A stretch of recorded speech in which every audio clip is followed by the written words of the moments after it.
Patay matapos makipagbarilan sa mga pulis ang isang armadong lalaki sa Santa Rosa, Laguna. Bago niyan, nakapatay ang gunman ng 2 residente kabilang ang isang umawat lang. Nasa frontline ng balitang yan, si Gary De Leon. Umaalingaw ang putok ng baril sa kalsadang ito sa Barangay Labas, Santa Rosa City, Laguna. Kita rin ng 2 pulis na maingat na kumilos papunta sa bahay sa gilid ng kalsada. Ilan saglit pa, muling nagpaputok ang mga pulis.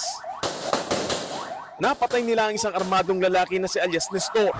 Lumalabas na bago ang insidenteng yan ay unang nag-amok si Nestor na maril at nakapatay ng 2 residente sa lugar.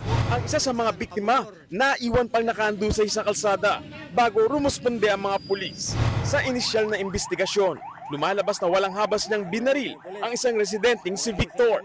Nagawa pang tumakas ni Victor noong una pero hinabol pa rin siya ng gunman at 2 beses na binaril. Lumalabas na may dati ng alitan si alias Nestor at ang biktimang si Victor na naging ugat ng pamamaril. Ang isa pang pinatay ng sospek ay umawat lang sa gulo pero binaril sa ulo. Nagpaabot ng pakikiramay ang Santa Rosa Police sa pamilya ng mga biktima. Nagbabalita mula sa frontline, Gary De Leon, News 5. Mga kapatid, Jess De Los Santos po ang inyong kasangga sa paghahatid ng balita para sa may alam at may pakialam. Para sa tuloy-tuloy na makabuluhang balitaan, mag-follow at mag-subscribe na sa social media pages ng News 5.